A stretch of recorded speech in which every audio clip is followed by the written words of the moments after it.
President Kennedy begins a tour of 4 space installations at Huntsville, Alabama, where he is greeted by Dr. Werner von Braun, space pioneer and director of this research and development center. The missiles on display are dwarfed by the mighty Saturn rocket.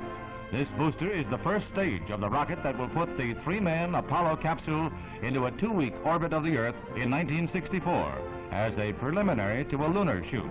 The men who make it get very personal greetings. From Alabama to Cape Canaveral, next stop on the tour. At this U.S. space capital, the President has a long chat with Walter M. Schirra, Center, our next man in space, who is scheduled for a 6-orbit flight. The Commander-in-Chief learns from an expert. Next stop, Houston, where he is cheered by thousands of Texans on his way to a stadium for his key speech of the trip. At Rice University, there's a crowd of 40,000 present, and Mr. Kennedy calls for backing for the U.S. space effort. He says that we cannot afford to lag if we want to be in the forefront of nations.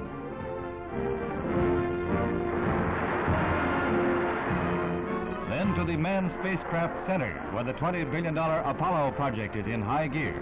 Here, the President sees mock-ups like the moon bug that is being prepared for a lunar landing, and the Gemini, a larger Mercury capsule for 2 men and other space vehicles.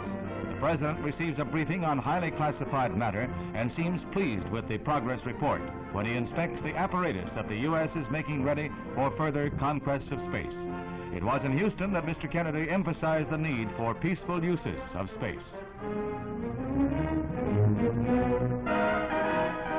Fourth and final stop is at St. Louis for an inspection of the McDonnell plant, where the Phantom II fighter bomber is built, as well as Mercury and Gemini capsules. The F-4H is a 1,600-mile-an-hour streak of lightning.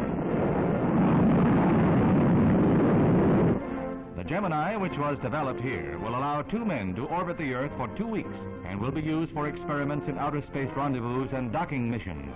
This winds up the President's first-hand look at our space program and our progress in the race for space.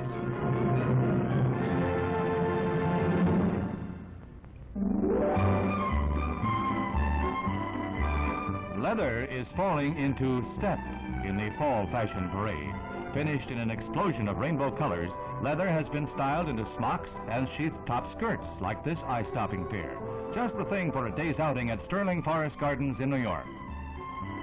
On the left, a pile-line coat, and on the right, a natural pigskin. Leather to get a man in a lather. Designers have let their imaginations run riot. They've even captured a leopard to line this hooded suede.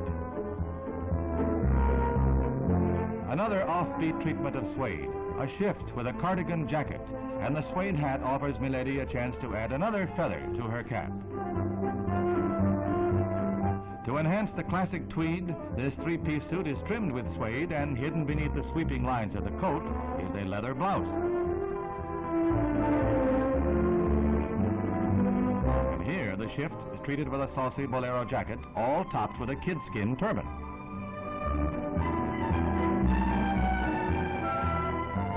The chest revealed in suede with a matching tote bag. These are the fashions aimed at women who want something different. And name me one woman who doesn't.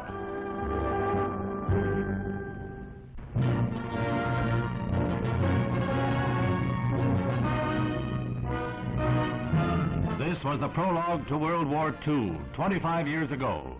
The people of Shanghai, standing firm against Japanese threats of aggression, were suddenly bombed without warning from the air and from the sea. This was the horrible preview of things to come, civilians helpless before a doom sown from the skies. No longer was there any place to hide. Natives tried to flee into the international zone, and they died by the thousands under a rain of bombs. Simultaneously, the Japanese attacked Nanking, Kietzin, and Beiping. It was the beginning of the war that bloomed into full horror on December 7th, 1941.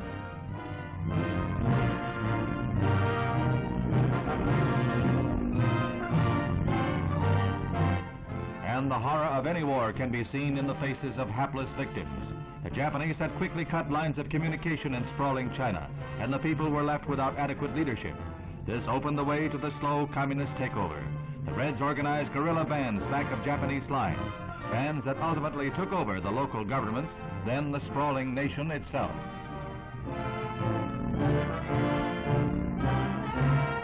The United States lost no time in evacuating American nationals from the danger zones.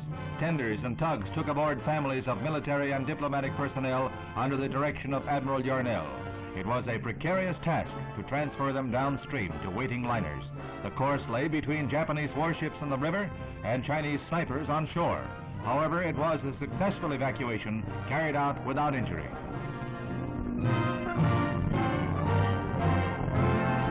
An inferno is left behind. Meanwhile, the United States moved swiftly to reinforce its garrison in the Far East.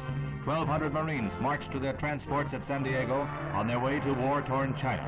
Again, this was a preview of things to come. In 4 short years, American troops would once more pour overseas by the millions. It was the time for tearful goodbyes, the time for family ties to be broken, no matter how hard the task. The curtain had risen on decades of war and strife.